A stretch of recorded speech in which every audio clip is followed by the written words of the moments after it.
What's up, low lives? It's your boy Rhino back with another episode of the Lowlife podcast. And Dan had a bit of a falling out. He bitch slapped me, made me look the fool. So I don't think he's doing the show anymore. But show must go on. So here we are. I'm just kidding. He's got old McGill's pop. Family has some I don't know, some strain of something. So he's out of commission this week. He's been fighting a virus or some shit. So anyways, it's just gonna be me tonight. And whoever, I guess just me and Tim here in the live chat. This week we're going to continue our series on the fucking how to build a chopper part 2, low life edition. And this week we're going to be talking about stance. Oh, bake 2 weeks, never alone. Thank you, bro. I got to say, guys, I almost called it tonight. I've been having a shit week myself, really hard. That's why we're doing the bourbon tonight. Pulling out all the stops. Hopefully I'll make it through. I got my bullet bourbon. This is my bourbon of choice. Great price point. It's like under $30 on sale. And my camp mug. There's no better way to imbibe than with a low life camp mug and some fucking bullet bourbon. I prefer the rye. It's a little less sweet, but to each his own. It's great bourbon, great price. You can drink as much as you want. Yeah, so this week I'm going to be doing this one solo. I think I have a pretty good idea what we need to go over. Just to recap, last week we did the platform, a little bit on welding, getting the frame ready. And this week I think is probably the most fun part of the chopper build, in my opinion, or one of the funner parts. But we're going to be doing all the stuff that gives your bike the stance check. First off, before we get into that bullshit, I got to remind you guys about, of course, Idle Hands Show. It wouldn't be the Low Life podcast if I didn't fucking go on about how great this show was. We got a lot of cool stuff going on. To make this show happen, we just crested 7 Gs, guys. All right, so we're almost there. We're at home stretch. We just need 3 Gs, and then we got our prize. I know for a fact we're going to be able to do it, but could really use your help just in this final push to get this shit over. We're going to have to purchase stuff for the show. There's some things that we want to do that we're going to have to buy out of pocket. So anything over the 10 grand, we're going to put right back into the show to make it great. And anything that's left over is going to be awarded to the builders, because this show is about garage builders, building choppers, doing it the right way. Just a reminder, we got a cut coming up. It seems like a long way off, but April 1st is going to be here before you fucking know it. Okay. Idle Hand Show.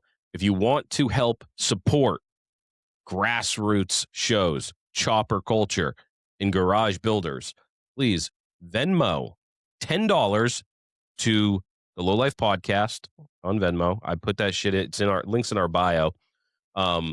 This will enter you to win Muzzy the Wops Idle Hand Show triptych.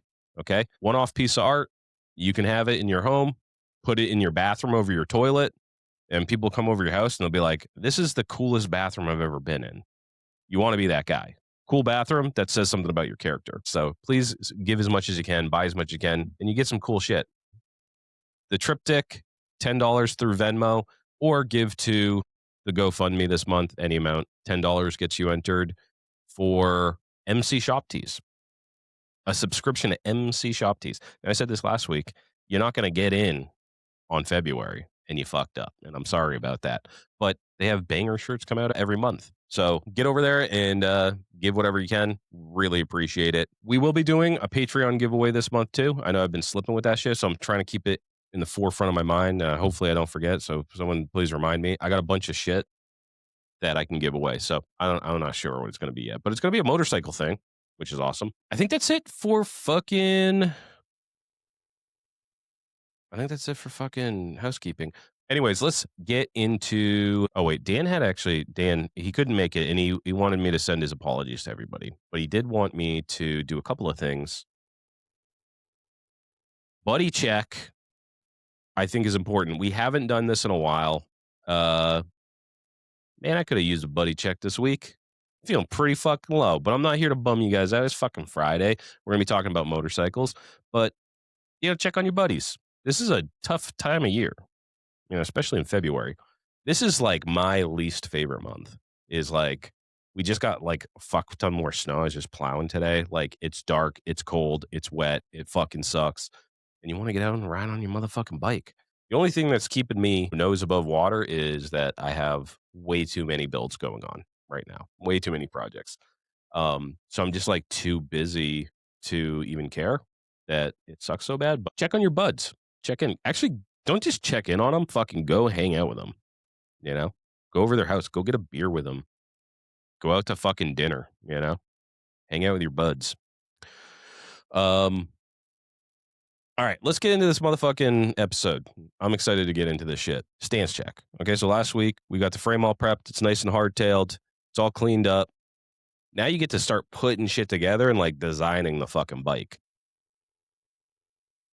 Things that you're going to need to do to get like how the bike looks and how it's going to sit is I always start with the wheels. So you can't really mount your rear fender if you don't know what tire you're running. You don't really know like how far up you want to go on the front end if like you don't know what kind of so a lot of the times you're just going to be like a lot of my bikes I would just because tires and rims and shit are fucking expensive. So a lot of the times if I have fucking decent tire, I'll just run it. And then typically for me, it's been like a 16 rear and 21 front. And that is fucking awesome. That's a great stance right there, depending on what front end, but you can make some shit work, especially with the stock stuff, you know, like getting extended tubes or whatever. But I always start with the wheels because that's how it's going to stand. That's like a motorcycle's feet, you know? So you have a couple of different options here, you know. It depends on what you like, but you know, you can't go wrong with a 16 rear, 21 up front. The shovel head I'm building now, I did the 18 rear, and I got to say, I really like the stance. It like makes a noticeable difference. That 2 inches in the back, just you know, even just with the various front, I've had a bunch of front ends on it, right? So I had the wide glide on there, I had a girder for a minute, and now I have the Bone Orchard Springer, and the 18 and 21 every single time. I mean, I don't know what the fuck it does to me, but it does look great. So having a larger rear tire, um, what I did and what a lot of people do is if you're working on a Harley or whatever, there I forget the fucking name. I keep on. Some people call it. I think it's called Acront, Akront. Um, and I think that they made high shoulder aluminum rims for iron heads or something. Some of your iron heads, but you can get spoke kits that will work with a that you can lace onto a shovel hub, or if you're doing a Sportster hub or whatever. I went through Buchanan's. I highly recommend Buchanan's. Is wicked expensive. I will tell you that right now, but it's worth it for the fucking vibes, dude.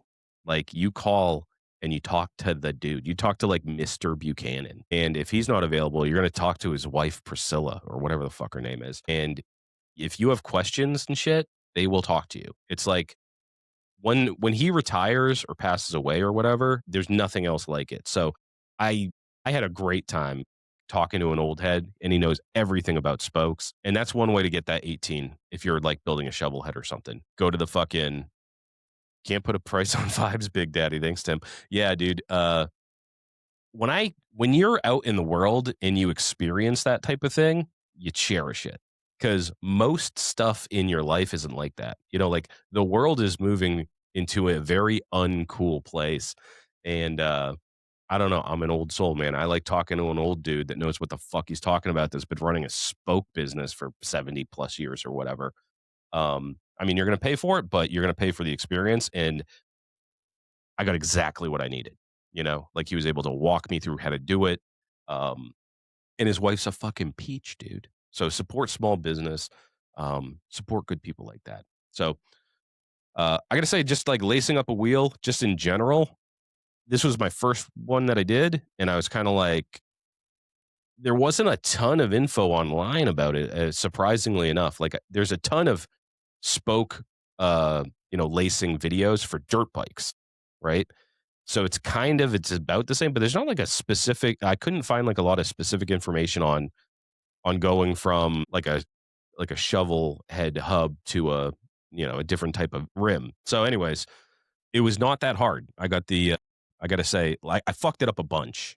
Okay, but once you understand, like, you get confused because there's so many spokes and there's so many components and stuff.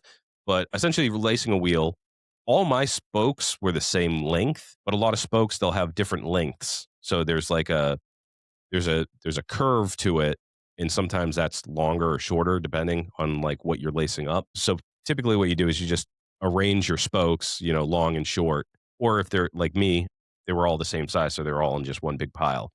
And then on your hub, there's going to be an inside and an outside, basically, on both sides, right?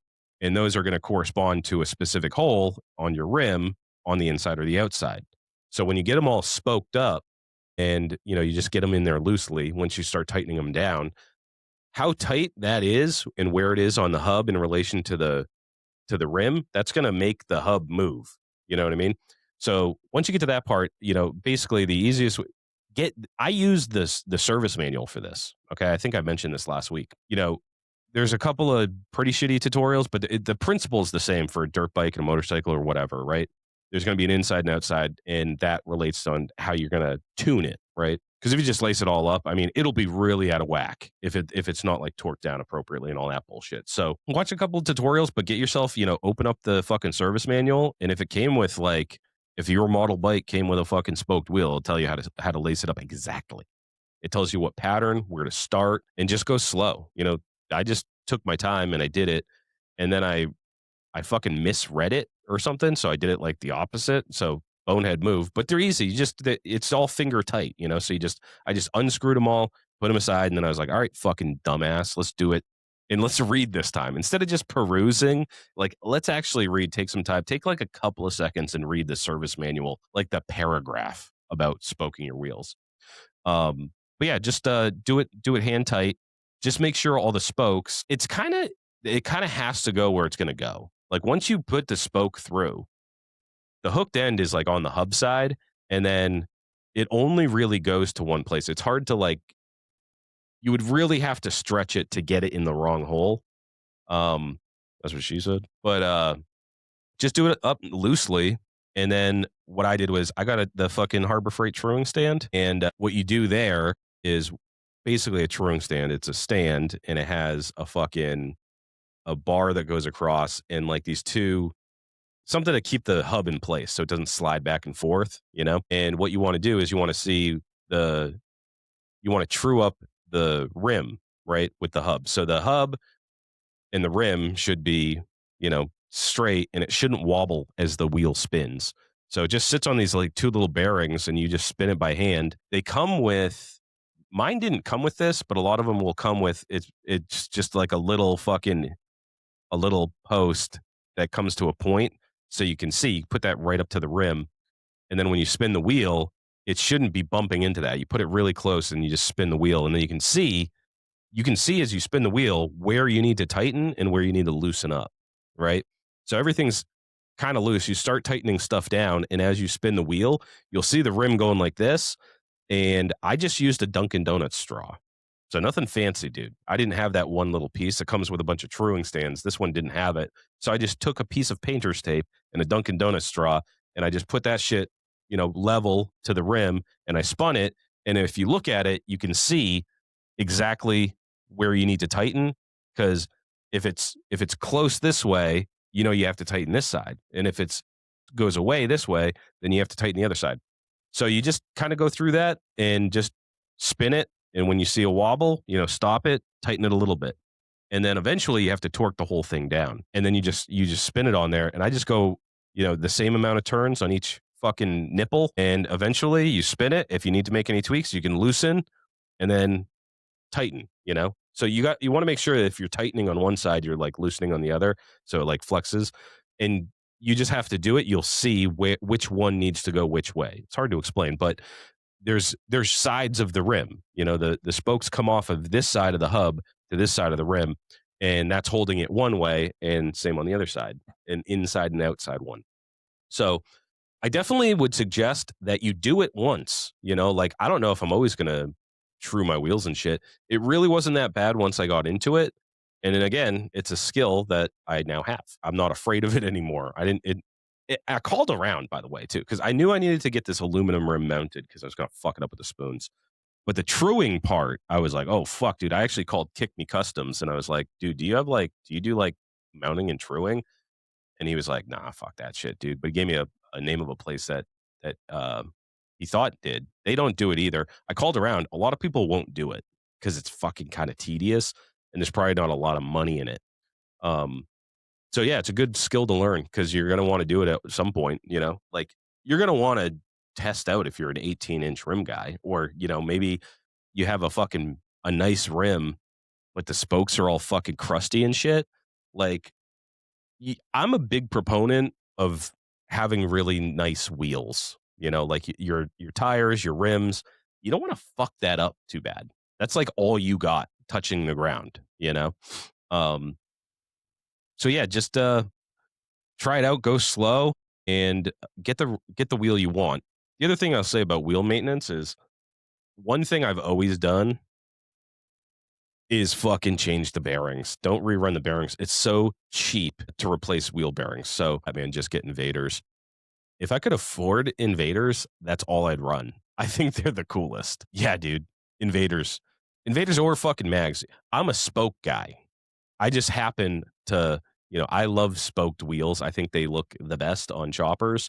I've seen awesome mags. Invaders they're always right outside my price range. Like, because wheels are pretty expensive. You're going to get, like, if you buy a rim, it's pretty expensive. If you buy a tire and a tube and a strip and all that bullshit, it gets up there, and you need two of them. So you could spend on really nice wheels, like $500, or 1,000 for some Invaders. But yeah, dude, I wish they were cheaper. I wish someone had like some cheap ass Invaders. I've never paid more than $60 for an Invader, Fat Man says. Oh yeah, swap meet. True dat. Yeah. See, Fat Man knows what's up. You got to get to the swaps early. He's always there. He's there before the birds are out, and he's already picking through shit, and he's picking up all the Invaders. So by the time my lazy ass gets to the swap, they're all gone. But $60 for an Invader. Yeah. I mean, if you're buying it new, if you buy like a brand new one, you're going to be paying. And if it's one of those cool twisted ones, yeah, lead sled ones, I don't know, $60 and what with a drum. Anyways, we got to get to the swap meets earlier, guys. I buy a vendor spot so I get first dibs. Yeah. See, I buy a vendor spot and then all I do is fucking start drinking beer and bullshitting at 6:00 in the morning. And then I go over to Fat Man and he has all the cool stuff. You got to get out there early. But back to the wheels, dudes. I'm not going to go over the process for wheel bearings. We've done this before. Get yourself a fucking bearing puller installer. Don't fuck around with drifts and hammers and all that shit. I like sealed wheel bearings. Maybe someone can chime in. They're just easier. You don't have to pack them or whatever. I don't know if they're better or worse, but whatever. They're pretty cheap. And dude, it's catastrophic when a bearing goes. Like when a wheel bearing goes, your wheel's locking up. Like that's fucked. So all balls, pretty cheap, dude. You can get that shit on Amazon, man.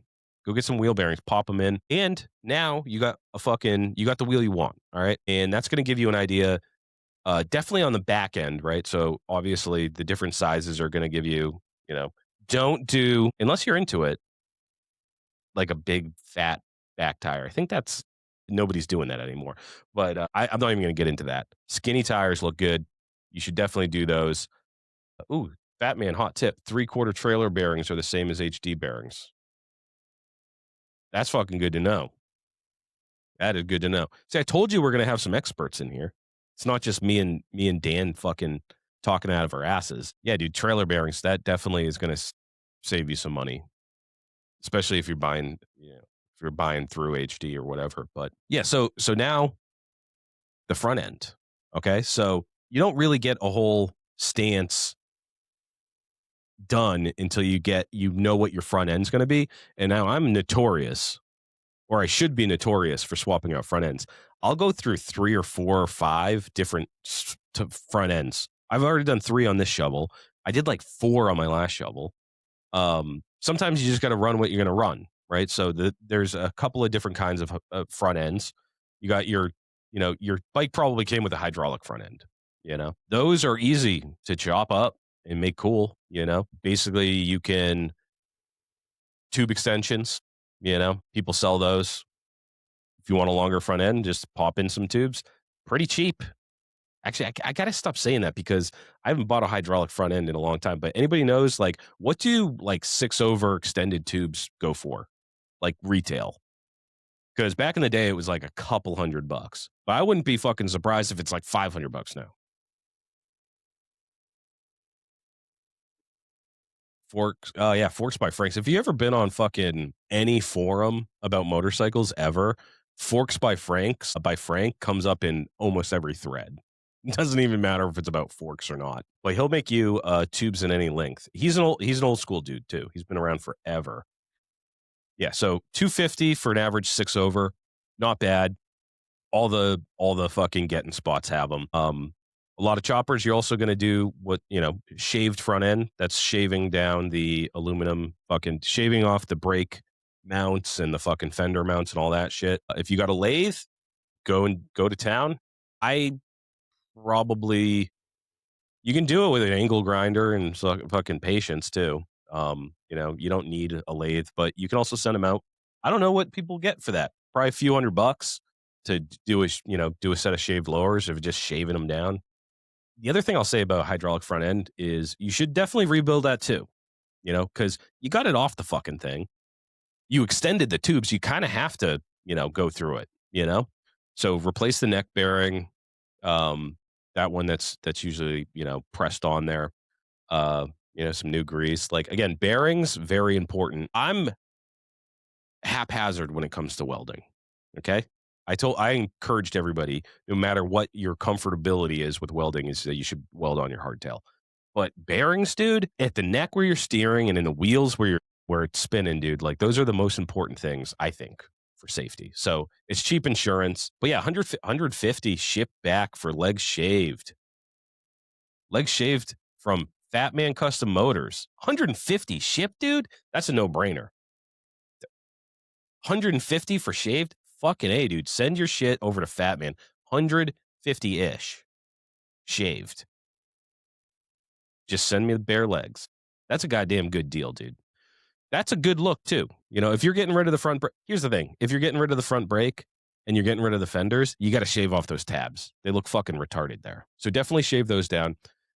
If you're an idle hands builder, you probably have a girder. So a girder, I loved the girder. I kind of fell in love with it. It's really cool. It's very, very simple. I'm told, and correct me if I'm wrong, but I'm told that because of the way that the girder works, it negates rake and trail. Like, it doesn't matter. You don't have to like figure that shit out. So I don't know if that's true or not, but it has like the way that it works is different than where rake and trail is more important on a Springer because of where it pivots. Someone told me that. I think it was Ray, actually. But that girders, sorry, Ray, if it wasn't you. I don't want to blow up your spot, give you a bunch of hate mail. But yeah, girders negate rake and trail. I don't know how true that is. But finally, my favorite, Springers. Springers are awesome. Again, any of the front ends that you're going to go and go through all of them. Like replace bushings. Replacing bushings, dude, you have no excuse anymore with McMaster Car App. Like, yeah, okay, you might not be able to get this shit from your fucking local Aubuchon or fucking Ace or whatever, or your Home Depot, but you can order any size fucking bearing, any kind of hardware you need off of McMaster Car, and they have an app. So there's a little plug. McMaster Car, you guys should sponsor the Idle Hand Show. They're fucking clutch, dude. Like I sometimes I forget that I have that app on my phone until I get really jammed up and I'm like, I can't find this shit anywhere. And then boom, McMaster Car. And they literally have like every size bearing they could possibly need. But yeah, get the the oil impregnated bronze bearings and shit like that. Take the thing apart and put it back together just so you know how the fucking thing works, Like, I don't know. My philosophy about bikes and stuff is like, I'm building choppers so I can learn how to do everything. So I can build a fucking chopper and build the ones that I want. And I don't want to have to fucking, I'm never bringing my shit to a shop, unless Fat Man helps me out. You know what I mean? He'll walk me through it. I'm kind of retarded, but he's a very patient teacher. But I'm not like dropping my shit off at a shop unless I'm doing it myself. So take the time to learn. That's what this whole shit's about. Don't fucking like, Build choppers for fun. Do it for your own like self-improvement, dude, you know? But yeah, taking things apart and putting them back together is how you learn how they work. So when they break, you can fucking fix it. Yeah. Tim chiming in, his mentor told him, just stop overanalyzing shit. It's just nuts and bolts. Dude, it's surprisingly simple, these machines are, you know? Like I said, I don't have a background, I'm not a fucking gearhead, dude. Like when people talk about cars, I don't even know what they're talking about. I don't even know that much about bikes, but I know a thing or two about choppers, and because I built a bunch of them, and I'm not the best chopper builder, but god damn it, dude, my heart's in the right place, and maybe one day I will be. That's the fucking goal. So take apart your front ends, make them safe, replace stuff that's shitty, dude. Again, like steering your fucking bike's pretty and fucking important. But let's say now you go through your whatever front end you choose. You got your legs shaved at Fat Man's. Now you got a front wheel, right? So a couple different choices there. It's all an aesthetic that you like. Sometimes me, I'm such a and this is why I always end up switching my shit out. I have to like see it. Like some people can like plan it out on a piece of paper, or they just like know what they want, or they look at a picture of someone else's bikes and they're like, I like that stance, and they get it. I don't fucking know, dude. That's why I put it on. I stand back and I'm like, I kind of dig. I don't know if I like it or not. And then maybe I try a different one and I keep on switching it out until I find something that works. But yeah, man, I can't. You can't beat like 21 front and a 16 rear looks fucking awesome.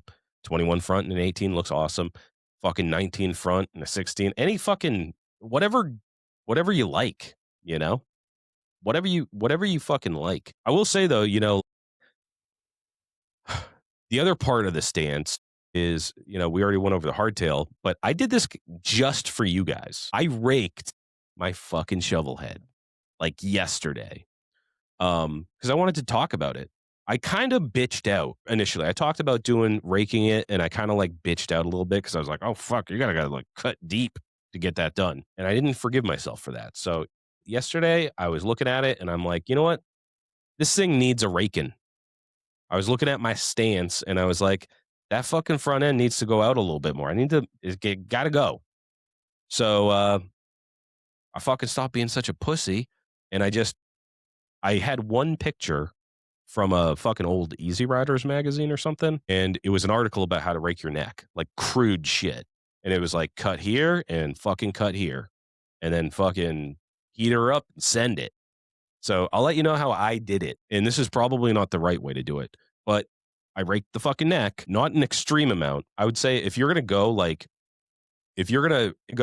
fucking out like crazy and have a 72-foot front end or whatever, cut the neck off. All right. But if you're just doing like, I just wanted a small, 5 to 10 degree rake. Like I didn't want it because I kind of like it high in the front, but I wanted just a little bit longer. I basically I was looking at my lift. I extended the front end of my lift with a wheel chock, and then I had like a couple inches on the back. And I knew that if I just went down a little bit more, it would take up the whole lift. So now it takes up the whole lift. But this is how I did it.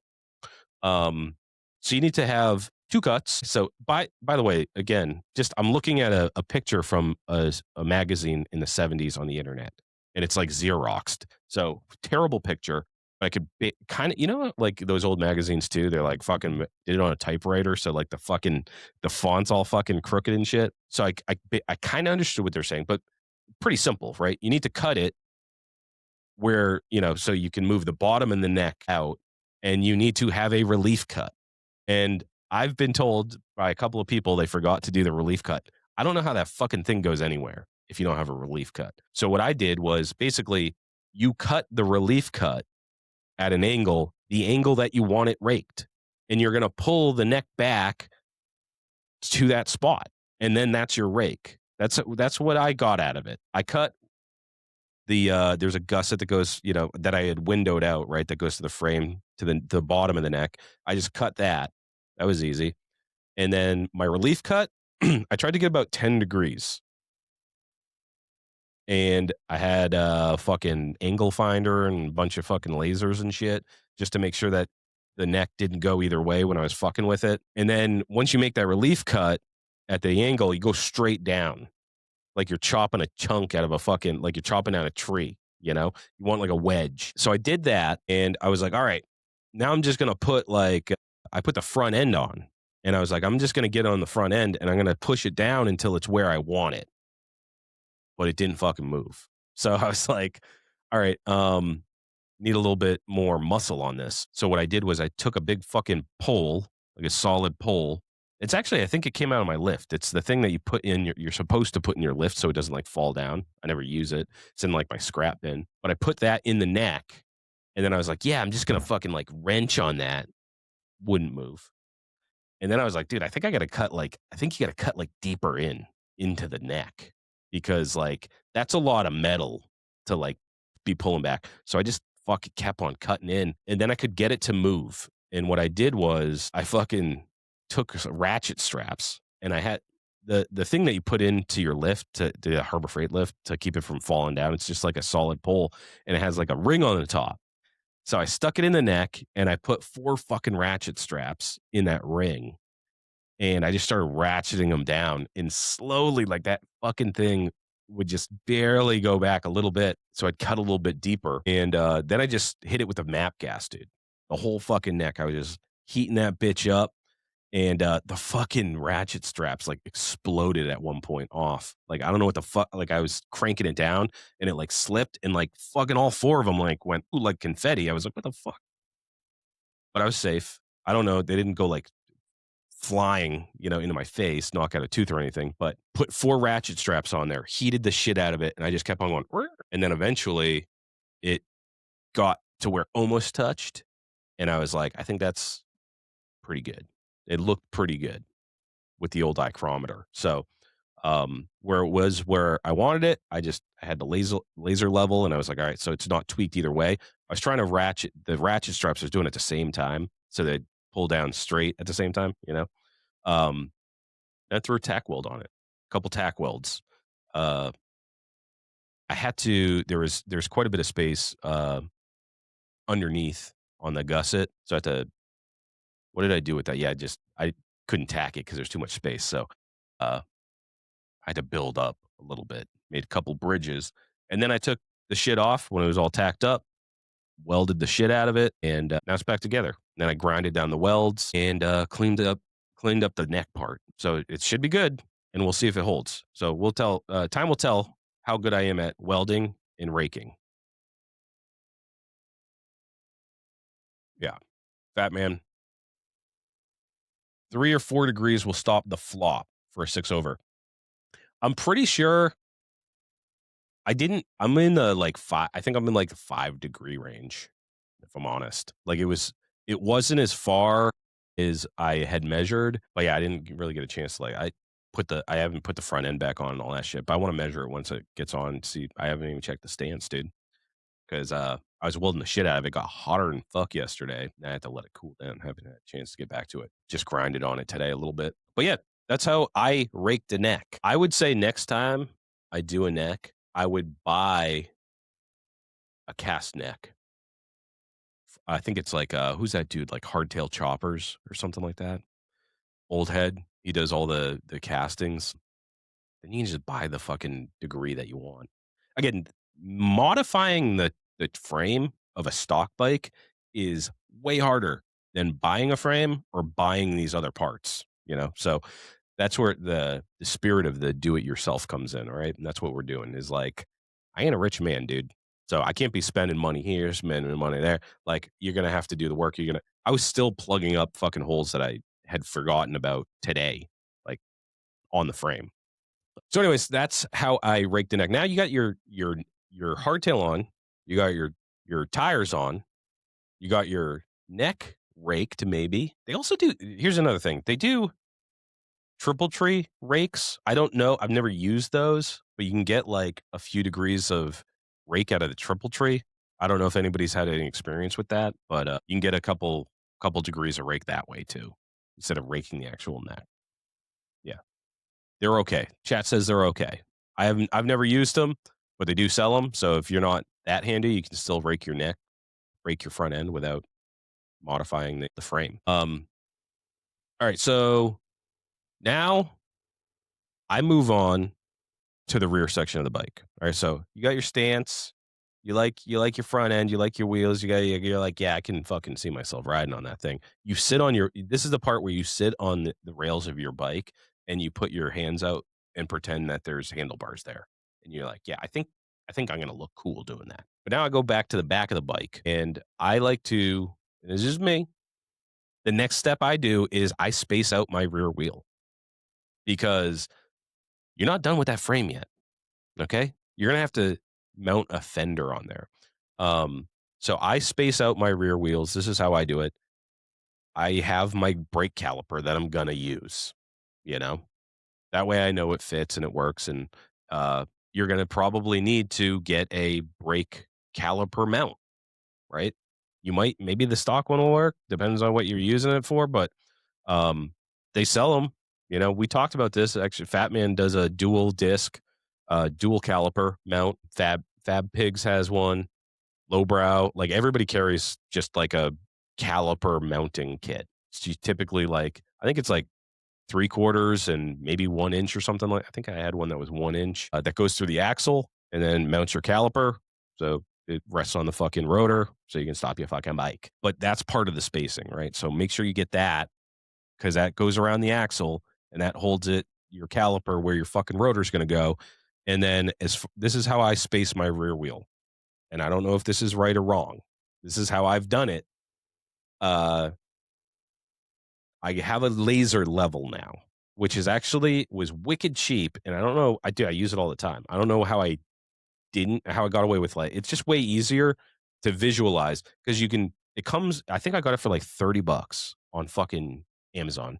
Comes with a tripod, and it's a fucking laser, and it'll tell you when it's level, and it goes this way and it goes this way, like a big cross, and you can see from your neck, from the center of your neck, run down the backbone, across the cross member, and right into the center of your wheel. What I do is first to get the wheel spacers, you want to measure um, the inside diameter of your axle plates. That's where they're going to go. And then you're going to want to measure from the outside of your wheel bearings, right? So where those spacers are going to meet. Now you can't take typically, depending on how big your fucking axle is, you can't just stick your tape measure through there. I use this a lot for fabrication is one of those fucking Taylor tape measures, you know, the soft ones that you can fucking get your breast size and shit. Those go right through. You know, you can kind of fold them and stick them through calipers or any kind of measuring device, or just fucking mark your axle, stick your axle through and mark it and then take it out and measure your tape measure. But what you want to do is you just basically, right? To get to the center, you take your inside dimension and then how wide your fucking hub is, and then just subtract it and then divide by 2. So if you want it in the center, it's going to be whatever that calculation is going to give you this side and that side. And if you want to, you can also now I measure my shit with I got that sick ass fucking veneer caliper, and that makes it really easy. Wheel spacers, you can buy wheel spacer kits. A lot of fucking hardtails, they let you use your stock axle, stock fucking spacers and all that shit. So you don't even have to do this. But spacers look like shit, dude. If you rocking spacers from a bike from the 70s, try to get the fucking brake dust out of that motherfucker, dude. Try to clean that up so it looks nice and shiny. I've bought the kits, the aluminum kits. I'm a little wary of those. I don't know. Just seems like too soft of a metal, but maybe that's good. I don't know. They're super easy to cut and to trim down to size and to sand. So that's a bonus. But what I do is I always have fucking stainless steel tubing around because I make my own handlebars a lot of the time. So you have little pieces that you can use. If you have, I think it's if you have 1 inch diameter tubing of any kind, mild or stainless or whatever. Stainless is good because you can fucking polish it and it looks nice and shiny. If it's 1.12 wall or 120 wall, whatever they call it, the inside diameter of that is exactly 3/4 inch. So it just hugs if you have a 3/4 inch axle, there's a little tip for you. All you got to do is cut the fucking tubing, and just measure it out. You know, you got your calculations, you measure it out, and then stick it. And you don't have to keep on going back and cutting it. But here's what I'll say about cutting it: if you cut that bitch with a motherfucking cutoff wheel, it will not be straight. It'll be fucking not straight, dude. I've cut a million tubes, dude. If you cut it with a cutoff wheel, it will not be straight. Get yourself a bandsaw, dude. I have the one that you just fucking you lock your tubing in, you make your measurement, you lock it in, and you just fucking drop the fucking bandsaw and it slowly cuts through and just cuts straight down. And then you don't have there's no burrs on it either. Like the bandsaw blade is you don't have to cut it. There's no sparks flying. You can just set it and forget it. Just wait until it turns itself off. Once it gets through the material, it just drops. You get a perfectly straight cut and like no burrs. So that's how I do my wheel spacers now. If you do have wheel spacers that you have to adjust, a mini lathe is good. I use that. I've used that. I have one of those. If you have a regular lathe, that's amazing. If you don't have any of that shit, you're gonna have a hard time. You're gonna cut. I've done this with a belt sander. Well, bro, you can't hold that exactly. Like if you hold something that is not perfectly straight on a belt sander, it's still gonna like how are you gonna get the high spot down, but not the low spot? You know what I mean? When you're pushing it up against it, it just doesn't work. I don't know. It's just trial and error, dude. I got the fucking I have the belt sander, and that's how I used to do it. I'd cut it with a fucking cutoff wheel. I'd get it pretty much in the neighborhood, and then I'd eyeball it. You know, you just kind of hold it at different angles, and you can get it relatively flat. That works too, by the way. I've ridden bikes at fucking 100 miles an hour on the highway with wheel spacers that I knew were not perfectly flat and straight. Because one end of it is, and it's if it's a tough enough metal, it can't really shift that much. I don't know. I've been fine, but I would say bandsaw, dude. Yeah, Fat Man got the Harbor Freight bandsaw. That's the one I got. I don't know. I think it's like under $200, brand new. Um, I use it on fucking everything, dude. I bought it.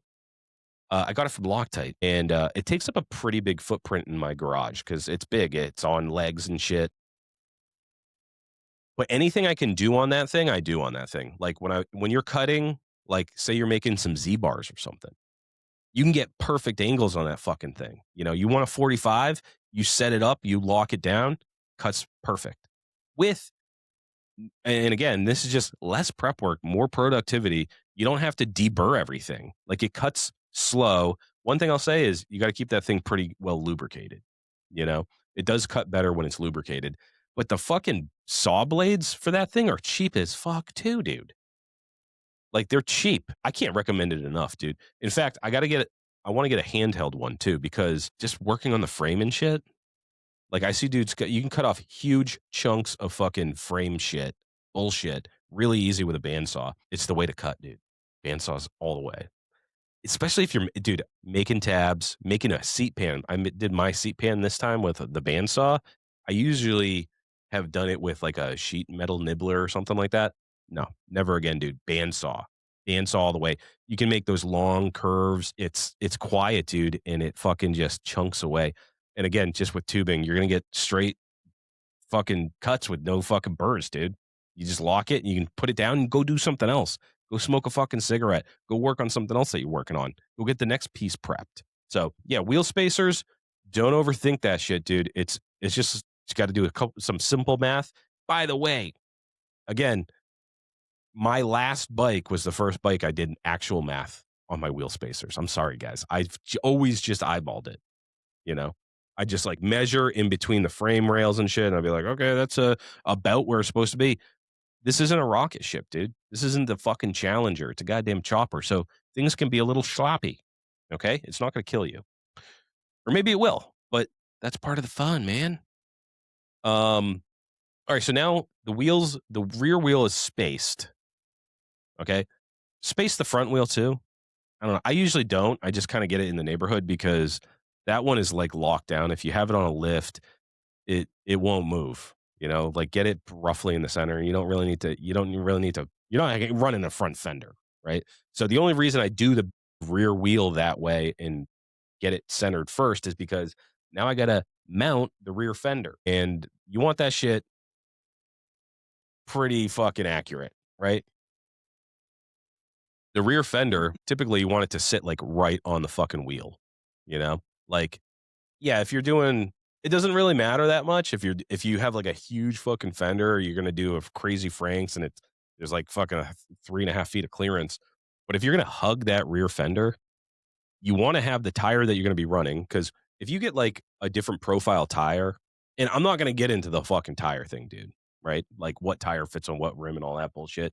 There's so much information online on how to pick out tires, but there is like a high profile tire. So if you have a fucking stock Dunlop 402 or something, and you mount your fender, and then you're like, oh, actually, I want to get the Baja 100s, you know? Well, that has a wicked high fucking tire profile, and now your fender does not fit. So that's why I'm saying get your tires and wheels done first. You got to do it anyways. Yeah, it's not as glamorous as fucking chopping up a frame and shit, but been there and done that. I've welded the fucking fender mounts on, and then I changed the wheel, and then it doesn't fit because I'm an idiot. So I'm just trying to save you a little strife here. So what you want to do with the fender is get it once your wheel's mounted, get the fender that you're going to be running, and this is how I do it. Some people will tell you take some tubing, like some 5/8 tubing, or half-inch tubing, or everybody has a different way of doing it, and just running the tubing along the tire. You put the fender on top, and then that's your gap. Uh, but I've run into some trouble with that, and I'll tell you where I've run into trouble and what I do now. I use motorcycle chain, right? So I always have a length. After you make a build a bike, you're going to cut your chain shorter, and you're going to have a length of chain. The diameter of that chain is, I think it's like 5/8, and that's a good clearance for me. I live on a dirt road, and I spit rocks. All right, so I want it high enough off the fender, that when I launch a fucking piece of gravel out the back, I want to do some damage to the guy behind me. All right. So I want it to be tight enough to propel that fucking piece of gravel through the guy's windshield, hopefully hurt him. But also enough clearance to actually pass a big fucking rock in there. I don't want to like bust out dent my fucking fender and shit. But here's the other reason I use the chain, right? So I like the profile that it gives over the tire, but I don't run it the long way. I run it this way. And if you don't have like a solid wheel, I will take zip tie and I'll zip tie it around, so the chain goes over the tire and hangs over the side, and it goes beyond where the fender goes, right? So the fender curves over, the chain goes further than the fender. I'll tell you why in a second. You zip tie that around the top. I zip tie it around the back of the tire, and I usually do one in the middle too, you know, where like your mid mount's going to go. The reason I do that is because I've mounted fucking fenders that are crooked. Because you put it on a piece of single tubing that's in the center of this fender, but our world, we have 3 dimensions. All right. So it's a round piece of tubing, and that fender can roll to one side or the other. Right. And it can roll this way or this way, might not be on the top of the tire, but it might be down at the bottom, where the bottom mount's going to go. So I do the chain, I zip tie them, they stay put. And since they're like rusted metal and they're not like smooth, it'll kind of keep the fender in place. If you have like a fender like wrapped around it, you can bang that shit on. And because, if you get a fender, right, and it's really long, goes all the way down to basically, the back of the bottom of the tire, it doesn't stay that way, right? Because most of the fender is off of the tire, right? So gravity on Earth, it will just pull it off. So I use the chain for a couple reasons. It keeps the profile, it keeps the gap, the profile around the edge of the tire, and it also keeps that fender in place while I do my mount and shit. So you want to probably most people mount it in 2 places, right? So there's going to be typically a cross member that's going to mount the top of the fender. And then a lot of people will mount it some way on the bottom. I think it's a good idea to have 2 mounts there. I've run my last like 2 bikes without that bottom mount. I put the mount there, but then since I'm not like a perfect craftsman, that is always like, maybe it's like a little too tight, or can't get the fucking bolt in all the way, or it shakes out. I've just left them out and I've been fine. They don't crack or whatever. But you should have 2 mounts if you want to do it the right way. Make a mount. You can buy a mount. They have fucking, wherever you buy your fucking fender at, if you're buying a motorcycle fender, they'll have a curved mount, they'll have a flat mount, they'll have a single mount, they'll have a dual bolt mount. Make your own mount. Get fancy with it. But you're gonna want to mount it to the frame. But what I do is now you have your fender on there. I take the mount, it's loose, and then I mock up where it's gonna go. You're typically, if you buy a mount, it's gonna have a and I've bought a bunch of mounts over the years, and sometimes I use them, sometimes I don't. Maybe I make my own or whatever. So I just have kind of like a small stockpile of these weird mounts. And I've used them for all sorts of shit. They're pretty cheap. And I've used them for fucking headlight mounting and all sorts of shit. They're just 3/8 fucking steel with a bend in them and a fucking hold three. I think they come with a 5/8, but I always drill them out to 5/16, but I always drill them out to 3/8. So, anyways, you get your fucking little mount mounted up, and then I just mark in the little holes where I'm gonna put the fucking bolts and tack that bitch in place. It's important at this stage too. Tack everything in place.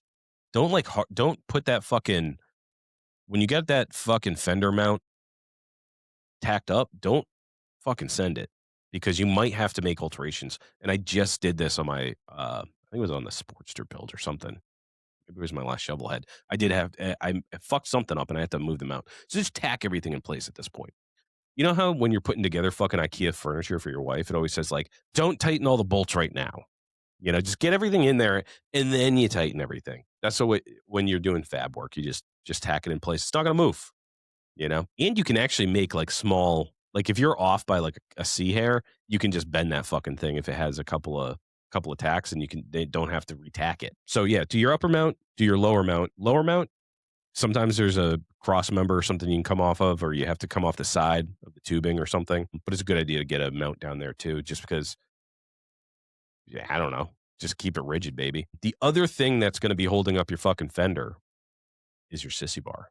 So the next thing I do is part of holding up your rear fender is going to be either struts or a sissy bar, right? Both are cool. I always run a sissy bar out of necessity. I like to strap shit to my motorcycle. I don't, you won't be catching me on a chopper in a fucking JanSport, dude. You know what I mean? Like, I need to strap some shit on there, even if I'm not camping. Like, if I'm fucking going somewhere, I might want a fucking 12 pack. So, sissy bar for me is like fucking chopper essentials, dude. Like, you have a fucking, you leave in the morning, you have a coat or a hoodie on, uh, strap that shit to a sissy bar when it comes fucking hot, 2 hours later. So yeah, that's chopper storage. That's your bags for you bagger guys, is your sissy bar. And you can put a lot of fucking shit on there. But it's also holding up maybe a passenger on the back, maybe at the very least your rear fender, the rear very tip of your fender. So it's pretty important to make this nice and solid. As far as, you know, options for sissy bars, they sell DIY kits. They're all mild steel. I've not seen one stainless steel sissy bar kit, DIY kit. I think the sissy bar is one thing that you should absolutely do yourself. Much cheaper. This is one thing that's actually cheaper to do it on your own. You can get a stick. Dude, I got stainless steel, 1/2 inch, $30 for 72 inches. Okay? $30. If you got a DIY kit, man, you're paying a couple hundred. And then you can make your own bungs and tabs if you want, or you can buy bungs and tabs for that shit. Again, shout out Bung King. They have tons of stainless options over there. So if you want to put the little torpedo things on there, if you want to put the fucking, they got just regular stainless steel tabs. But I would implore you to do your fucking sissy bar yourself. It's gonna be cheaper. It's one of the few things in chopperdom that's cheaper if you do it yourself. So definitely do it yourself. You can make it anything you want. And this is where you can get fucking creative. You go online and be like, I don't know, do I want to do a trident? Do I want to do a fucking this or that or a diamond or flat or whatever? I think it's one of the most important things that you'll fabricate on your chopper. You know? Yeah, there's something to be said about just a simple sissy bar with like a little bend in it. You know what I mean? I like that too. I always have. But you can get really wild, man. Like there's unlimited options for that. But yeah, I'd say options for sissy bar, 1/2 inch or 5/8. I used to make 5/8. It's really fucking beefy. 5/8 fucking is a beefy sissy bar.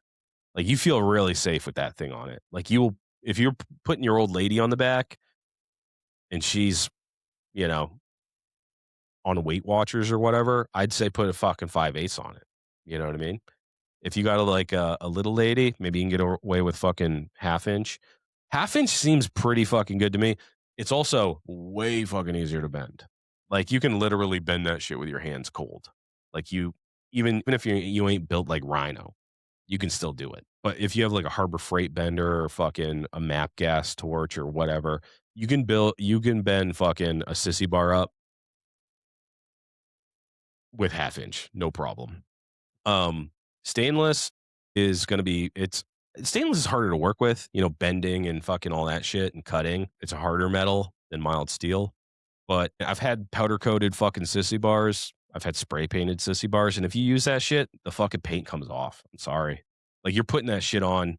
If you're never gonna strap anything to it, like, you're never gonna have a ratchet strap on it. You're never gonna have fucking like a rope on it or anything. Like, because you got to tie your shit down tight. When you're on the road, man, like, you fucking tie your shit down tight. I just haven't had good luck with fucking paint, powder coat included. So I would say your best option is using stainless steel if you're making a shiny one, or I don't know, be more careful putting shit down. I don't know. I'm a fucking gorilla, dude. Like, I'm strapping stuff down and I'm tying it down tight, like ratchet straps and shit. So I like a stainless one because you can always just buff out any scuffs and fucking this or that, and it fucking looks nice when you polish it all up. So yeah, the sissy bar is going to be holding up the back of your fucking fender. You do not want that to fail. Okay, I've actually had them fail while I'm riding, and it fucking sucks, dude. Um, because then it eats your tire, and tires are expensive and I'm cheap, and it can also cause an accident. So yeah, don't get chintz on your fucking sissy bar or your fucking. Sorry guys, the bullet has finally found its way to my brain. What was I saying? Oh yeah, sissy bar. Um, Struts. Yeah, stainless steel. The other thing I'll say about sissy bars is it's hard to okay. So the bar part is unlimited options, right? So you can make fucking crazy shit. But if let's just say you just bend up a simple sissy bar, you need some type of tab or something to get it onto your fender, right? So really popular option is the counterbore bungs, right? So you can put a socket cap bolt in there and just recess it. That's what I did on my last one. I think it's a super clean look and it's really functional. The bottom though, where it attaches to your frame, man, again, nobody makes motherfucking stainless sissy bar fucking hardware for that shit. If someone works with stainless, dude, and starts fucking manufacturing those, I think you can make a mint. Because who the fuck? I have this beautiful stainless steel sissy bar and then mild steel at the bottom. Like, I don't know. I think that, like, you want something I like something a little bit more ornate than just like a flat piece of stainless stock that you fucking cut a notch out of and weld it on there. Like, that's very rudimentary, and that's what you get with those DIY kits. You get those, like, little flat tabs. I want something a little bit more ornate, like the ones where you, like, slide it in, it's a fucking ball or something. If it has a goddamn shape to it, you know? But if you're looking for your next new big product, I would say stainless steel sissy bar hardware or a stainless steel sissy bar kit. They don't exist. So if you can make the math on that work financially, I'd say fucking do it. And I would definitely buy that. The other thing about the fender, okay, and I think Dan talked about this last week, is just the serviceability. I always do the captive nut thing. So I weld a nut on the other side. Wherever a nut is going on my sissy bar, on my fender, I'm drilling a hole and then I'm flipping that bitch over and I'm welding a nut on. Because one of my first bikes had fucking bolts that bolted into the frame, into bungs. And getting those out, dude, I had to like deflate the tire and like fucking snake a fucking weird tool up in there to like I couldn't get it. It was such a pain in the ass. So I've had a lot of luck with that. You just fucking, wherever you drill a hole on your fucking fender that you want to put a bolt in, make sure it's going in and not out this way. Cause again, on the side of the road, your tire expands too. So you might have clearance or something. You're like, yeah, I got a little fucking, quarter inch bolt holding that on. Uh, your tire expands and then you can't get it out on the side of the road. It's just a pain in the ass.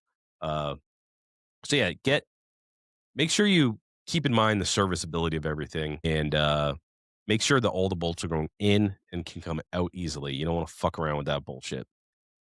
All right, next thing. Now we got the fucking stance. You got your fender on. It's all bolted up. You got your fender mounts on. You got your sissy bar made. You got your fucking front end on. This thing's looking like a motorcycle. Last thing to get the stance, all right, is going to be the handlebars. They're kind of the coolest part of the bike almost, you know? Like if you have fucking basic ass handlebars, like it could make or break your bike, you know? So I think that I'm a big fan of going wild. I love the six bends. Actually, just made a set. Shout out Revenant Chopper. He fucking sent me some legit six bends, dude. And I had those Z bars that I had made. They're like six bend like Z's. I don't know. And they're just I wasn't digging them. So what I did was I just cut those out.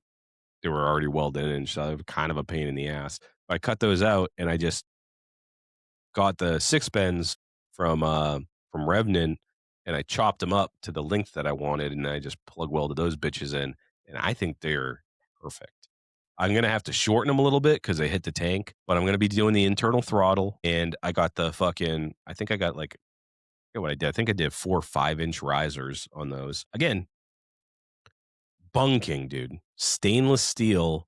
They have the fucking riser hardware and shit. If you want to make some cool shit, I like the single clamp, the old cast clamp.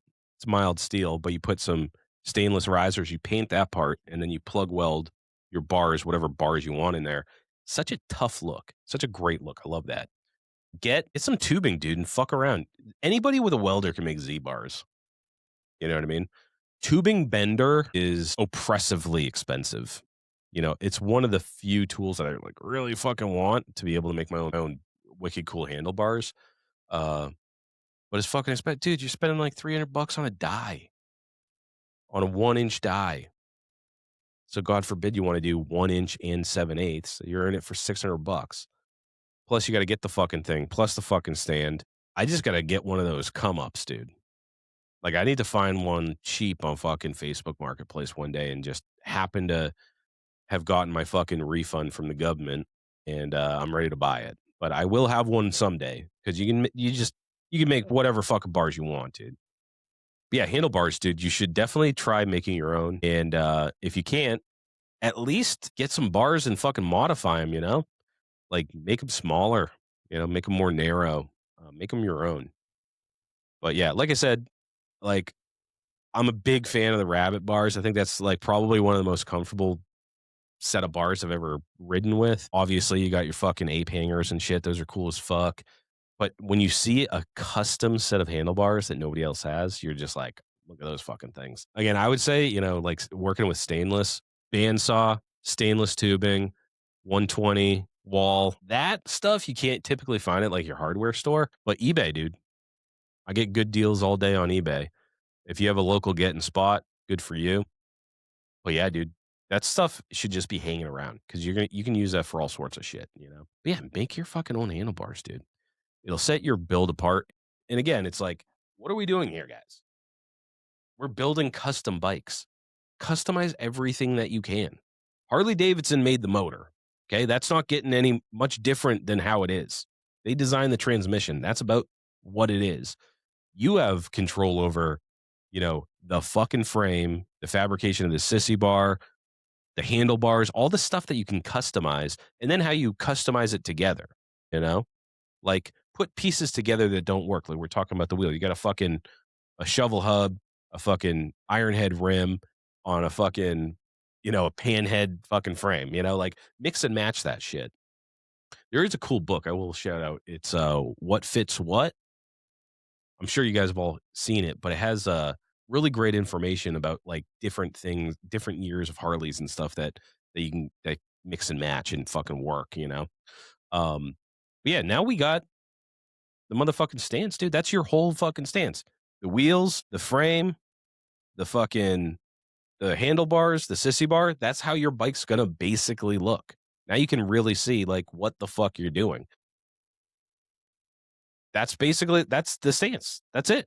There's nothing else that affects the stance of a bike. We're gonna move into some more of the custom stuff because there's a ton of shit that you can do with your frame and all that stuff, right? So, like, obviously now you got your stance, but you got to pick out your fucking tank, right? That's a big part of how a bike looks, right? You could have a fucking sick ass stance, but you put a fucking tool ass, like Sportster fucking tank on it, that's a little too big for it. It's gonna fuck up the whole thing.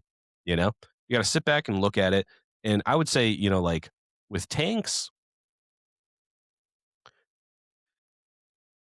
swap meets are great for tanks, dude, because you can find some cool old survivor tanks. But I always end up buying my tank online because they're pretty cheap. Like I won't be buying like the fucking $300 coffin tank or anything like that. But like I just look for like a small ass peanut tank.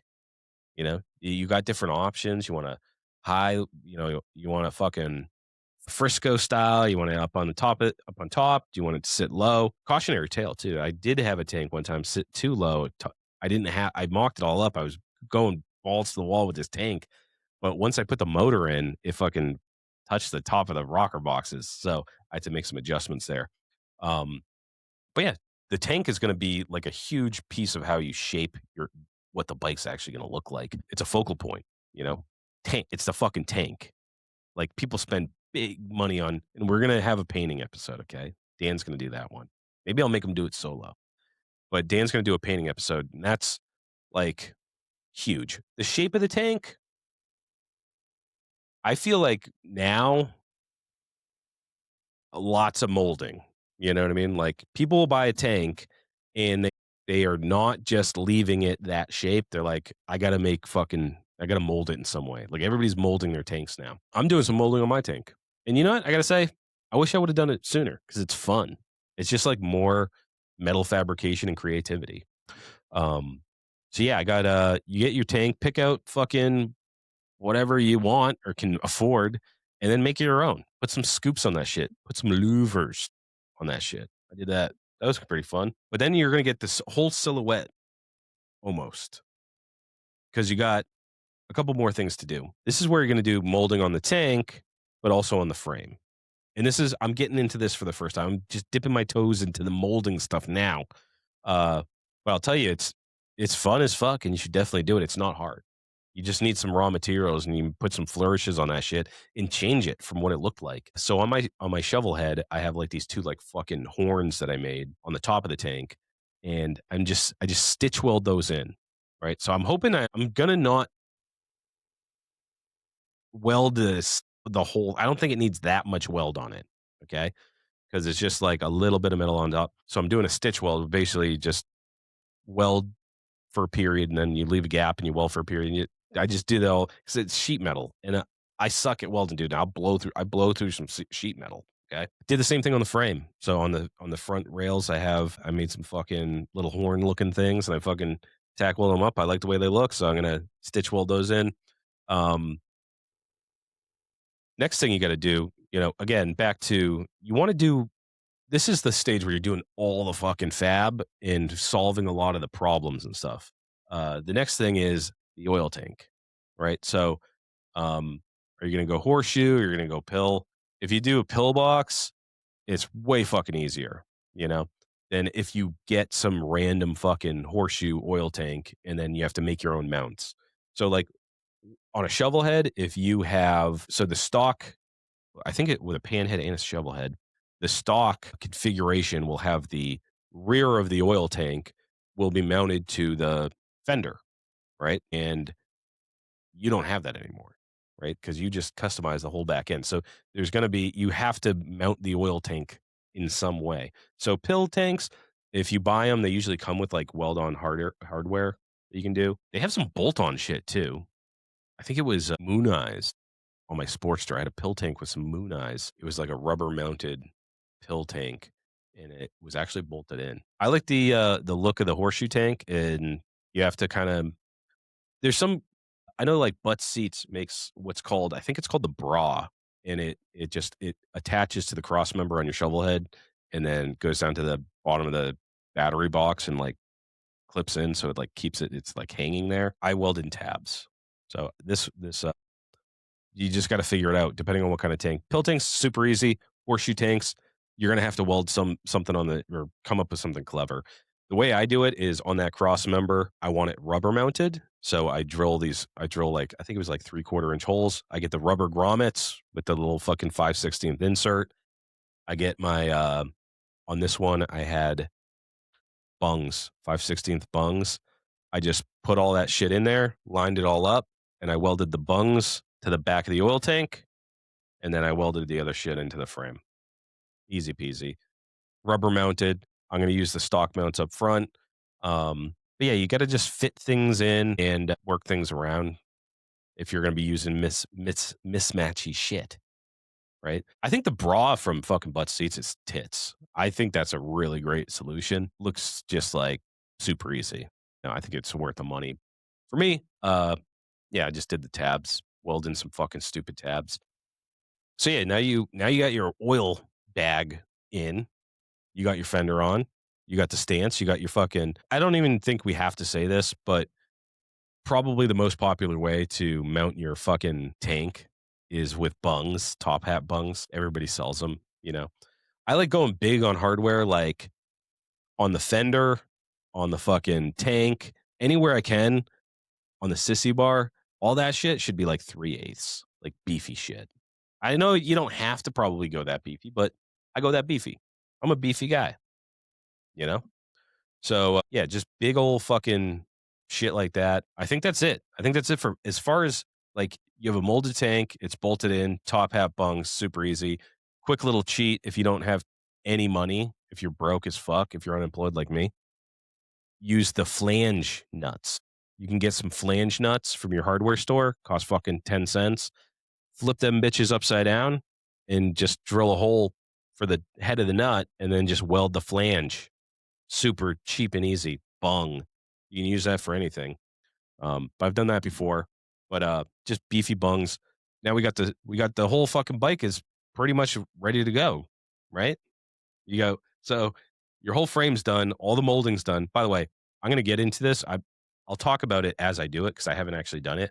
But when you mold the metal parts, then you have to fucking actually use like Bondo and shit to like make that shit look good. So we're gonna get into that on Dan's paint episode because that's bodywork stuff. That's his milieu. So I'm not gonna even touch on that today. But you're gonna be in fucking bodywork hell for a little bit, and your garage is gonna be an absolute fucking mess. And you're gonna be breathing in carcinogens. It's just how your life is gonna be from now on. But yeah, now we're good to go, dude. You got your fucking tank on, your oil tank, your gas tank, your wheels, your sissy bar, your fenders mounted, your front end's on. Now you can put your fucking engine in, dude. Put your engine in trans in. So if you have a Sportster, just call up the strong homie and have them lift it in there. At this point, you don't have to worry about fucking paint and shit. So you can just be a fucking Neanderthal about it and just hoist that bitch up and shove it in there and loosely bolt everything down. You don't have to torque down all the fucking bolts to get your engine in. If your bike falls over, though, you want to keep it in that cradle. So I do suggest like putting on some bolts loosely just to keep it in place. Your engine, your transmission, and motherfucker, look at that shit. That's your bike. You got all the molding done. You got the stance. Now you can start thinking about fucking other creative shit. But like the shit works. We're gonna have to get into some other stuff. I mean, foot mounts, stuff like that. But like, what are you using for foot controls? What are you using? Are you gonna have passenger pegs? Like, those are not necessarily things that we can have to get into. Um, are you gonna be doing jockey shift? Are you gonna be doing fucking foot clutch? Are you gonna be doing an internal throttle? Like all that stuff. At this point, you can start figuring that out. So now you got a bike. You should do your seat pan too at this point. So fuck it. Let's just end it with seat pan. Do seat pan. Buy a seat pan if you want to. I think it's way cheaper to buy a sheet of 16 gauge and fucking chop it up, dude. Pretty fucking cheap. Again, Tractor Supply is where I get my raw materials because I got one up the road and it's way cheaper than the hardware store. It's way cheaper than Home Depot. It's way cheaper than Lowe's and all those big box stores because it's for farmers, I guess. I don't know. and they're ornery old bastards. So get a seat pan. It's so easy to make a seat pan. Are you doing a solo seat? Are you doing a Cobra seat? Are you doing a king and queen seat? It's easy, dude. It's easy. Start off simple. Solo seat, anybody can do a solo seat. You cut a fucking oval, dude. You cut an egg shape out of a piece of metal. And then you put some fucking springs on it.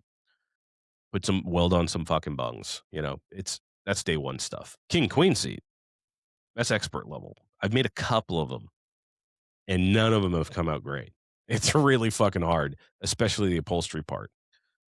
I don't know how deep I guess we'll probably get into maybe a little bit of upholstery because I've done it very shittily. But it's something, again, I implore everybody just to try everything, Try upholstery, try paint, try welding on your own hardtail. That's what you should be doing this for if you're into choppers. I mean, that's just my opinion. If you're doing it to get bitches, you need a different hobby. It's about becoming better as a person. It really does mean that to me. Learning new skills, And the hope is that when we're all 60 and we're still into this shit, we can build like the most beautiful choppers with our hands tied behind our back. And we just hang out with each other. That's the goal, is that we don't fucking show off our shit at the fucking flashy shows. We're too fucking old for that shit. We go there and we just sit and we sip our fucking Modelo's on the side and we go, I remember when I was that young, We want to be able to build like I know a couple of old heads that their choppers that they build are perfect. They don't brag about it, but they know how to do everything. They know how to rebuild a panhead engine like sack to crack. You know what I mean? And that's where I want to be. I just want to be an old dude that really fucking can do anything by myself, I don't have to pay a bunch of money. So that's the spirit of this whole show, dude. And I don't know. Hopefully this was fucking good. I'm sorry Dan wasn't around, guys. Sorry, it was just me. You're just staring at my fucking beautiful mug for the last hour and a half, talking shit, drinking whiskey. But I'm really glad the three of you guys came and joined me today. All right, guys. I'm gonna shut this shit down. I gotta go take a nap. Thank you, everybody, for joining. Again, support Idle Hands, support Lowlife Job Podcast, support your boy Rhino. And till next week, Lowlifes, get in the fucking garage. Build something. Get in trouble. I'm serious about that part, guys. You gotta stir up a little trouble now and again. Make sure you're still alive. Have fun. Never stop chopping. Deadbeat Customs. Steve over at Deadbeat Customs is all about grassroots motorcycle riders who build and customize their bikes. When it comes to building a custom motorcycle, they carry the best brands available. Go visit their brick and mortar store in Tewksbury, Mass, or at deadbeatcustoms.com. Remember, enter code LOWLIFE at checkout to save some money. Stay Strong Co. Jean-Luc makes the most heavenly hot sauces in the world. The shits, and hotter than a Harley and a pepper patch, Lowlife chopper sauce. Go to staystrongco.org today and grab yourself the holy trinity of hot sauces. Beck Built Fab. Dustin is the plug for excess chopper parts. Drum, disc brake, mid controls, hand shifters, foot clutch, modded worm gears, intakes, and more. He can do any fabrication, weld repair, upholstery, or maintenance job. Check him out at beckbuiltfab.com. Revenant Chop Co. Connor isn't about overpriced lifestyle merch. It's chop clothing made for the garage, for the blue-collar builder who'd rather spend his money on parts than trendy tees. It's not just another stack of black t-shirts either. He drops wild garage-born designs that stand out. Gear that looks great, covered in grease, or on the side of the road. Check out RevenantChoppers.com.